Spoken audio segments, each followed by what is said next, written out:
a cake-related fat-phobic incident. No one has to be healthy. No, right? Like, I mean, it's like, and I want to back up and bring in intersectionality and say, like, right, like, look at the disabled community. They're giving this person tens of thousands of tax dollars to be a new public health expert for the government. You can't make this stuff up.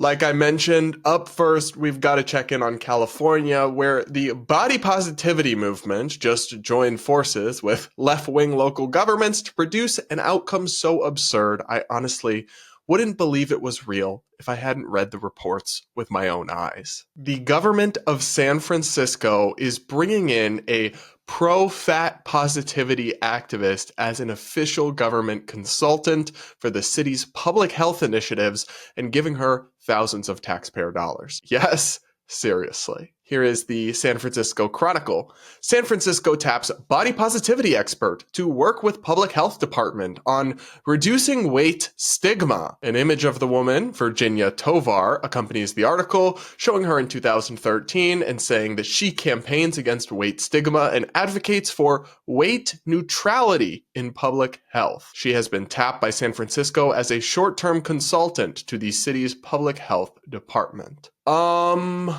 There's a lot to unpack there. First, notice that they're not bringing her in to work on reducing obesity, which is a public health crisis in this country, but reducing the stigma associated with weight. Now, of course, I don't support bullying or shaming of any kind, but there's a reason that being overweight is stigmatized, because it's very bad for you and very harmful. And the idea that any government public health department would embrace someone who believes in weight neutrality when there is such a weight of science on behalf of the fact that being obese or morbidly obese drastically shortens your average lifespan and causes all sorts of health issues that are some of the top causes of preventable deaths in the United States today, shouldn't surprise me at this point, because after COVID and everything else we went through, government public health departments really have become, it is clear they are kind of a joke in many ways,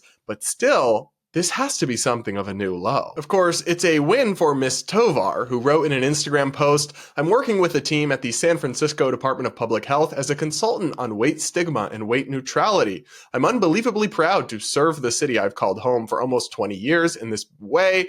This consultancy is an absolute dream come true, and it's my biggest hope and belief that weight neutrality will be the future of public health." God help us if that's ever the case. Because that would mean that a totally anti-science belief and agenda had spread throughout public health, which actively goes against everything we know about the way that having excess fat inside your body harms human health. The Public Health Department's Health Eating and Active Living program hired Tovar on a temporary basis to educate staff on how to address weight stigma and body positivity when developing public health programs, the department said in a statement Wednesday. The contract ends on June 30th, 2025, and totals $12,000. Ah, yes, more tax money being well spent. You can't make this up. Now, guys, we are going to go into more of what this woman believes, and I'm going to show you a couple clips of things she said that are jaw-dropping in their insanity. But first, here's a quick message from today's sponsor. Guys, I got a phone call on my personal cell phone at the gym the other week from somebody who found my phone number online and was looking to get me to promote their book. That was kind of creepy, and it's why I'm so glad to be partnering with today's sponsor, Incogni. Because as we speak, your personal information is being bought and sold online without your knowledge and consent. It can be used to harass or stalk you, spam you with robocalls, or even commit crimes against you, like taking out fraudulent loans on your behalf. That's where Incogni comes in. Incogni reaches out to data brokers, companies that are selling your data on your behalf, and requests your personal data and handles any objections on their end. And the whole process is automated. Plus, they take care that your data stays off the market by conducting repeated removals, taking your data down if it pops up again. And Incogni is available for 30 days risk-free, meaning you guys can try it out for yourselves and get a refund if you're not happy with the services. Go to incogni.com/Polumbo and use promo code Polumbo to get 60% off an annual plan and protect yourself from creeps and scammers today. All right, guys, now we're going to do a little bit more of a deep dive to show you a sense of who this woman is, Ms. Tovar, who the San Francisco Public Health Department is bringing in and funding with taxpayer dollars. Take a look at this video where she warns us about the very serious fat phobia that's destroying our society, including cake-related fat phobia incidents, apparently. Oh my God, that slice is huge. That slice is bigger than Beyonce's paycheck. Can you cut me half of that? A cake-related fat phobic incident, or CRFI, is that moment when it's time to eat delicious cake and it's interrupted by a moralizing impulse. Inevitably, there's always someone at the party who has to declare publicly that their slice is too large and that the person who's cutting the cake, almost invariably a woman, must do some disproportionate amount of labor in order to accommodate their need to feel superior. Let's take a look. Can you do a little bit? Can you scrape all the frosting off and cut it in half and give me 2 forks because I'm sharing? Small, a little bit more, tiny, no, less than what you're smaller, please. Could you just cut my piece into 12 equal symmetrical little pieces and put each one into a tiny little Tupperware so that I can have a bite for each month of 2018? Guys, this is San Francisco's newest public health expert who they're giving tens of thousands of taxpayer dollars to educate the city on fat positivity. You cannot make this crap up. I thought this was the Babylon Bee, but it's real life. I mean, the idea that you would be so pressed about some other people exercising portion control, with God knows this country needs far more of, not less, that it would somehow affect you or you would consider it some sort of bias incident is insane. Eat your slice of cake. Some other person asking for a smaller slice does not affect you, and it is not some form of bigotry akin to racism. Fat phobia is not even a real concept. Obviously, being cruel to fat people isn't necessary and isn't kind, but of course you're afraid of being morbidly obese or overweight. That's not an irrational phobia. It's common sense. It's basic intuition based on what we know about human health and longevity. It's not some form of irrational bigotry. It's a desire of basic self-preservation and logic. It doesn't shock me that this kind of person exists. Obviously, in all of these various left-wing social causes, different grifts and cottage industries have cropped up. The people from the Robin DiAngelos to the fat positivity activists like this woman can have come and occupied and profited from. But it does shock me a little bit. I mean, it probably shouldn't at this point, but it still is just mind-blowing to me that governments are bringing these people in for public health expertise as consultants, coming from the same people that lecture right-wingers about being anti-science. The math here is not mathing, but I'm just fat phobic, I guess. Of course, this woman also brings expertise in critical theory to the table. Let's take a step back and view what's happening through a critical feminist lens. CRFIs typically happen in environments where there are primarily or exclusively women. Women are disproportionately negatively affected by diet culture because diet culture maps onto sexism.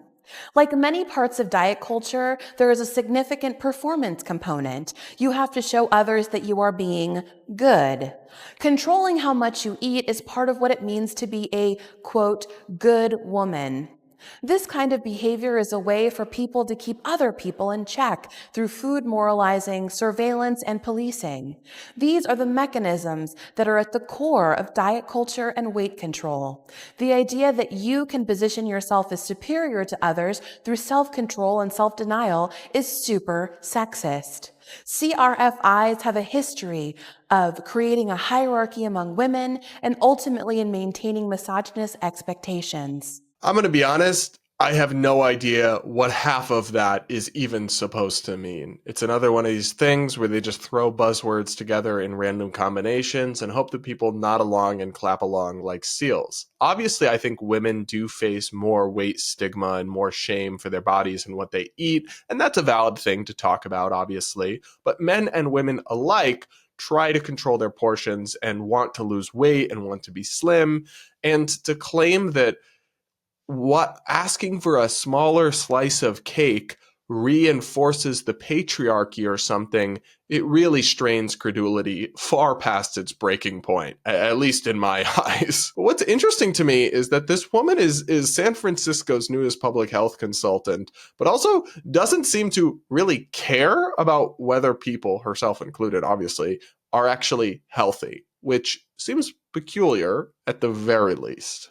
Where do you see the intersection really? What is your definition of health? Yeah, that's really complicated, right? I think I want to talk about that question, but I want to start by saying that, no one has to be healthy. No, right? Like, I mean, it's like, no, like there is no governing body that's like out there putting, you know what I mean? It's like no one owes anybody that in either the traditional sense of the word or any other more innovative or, more politicized, maybe even version of that word. So I think it's important to say like, and I want to back up and bring in intersectionality and say like, right, like look at the disabled community, right? Like I think people with disabilities have and activists within that space have consistently been saying like, I'm never going to be your notion of healthy. That doesn't mean I don't get to be a full human. You get to treat me some kind of way, right? And so I think that I love taking that principle within disability rights to fat activism and to understandings of fatness. So I want to start there, right? Like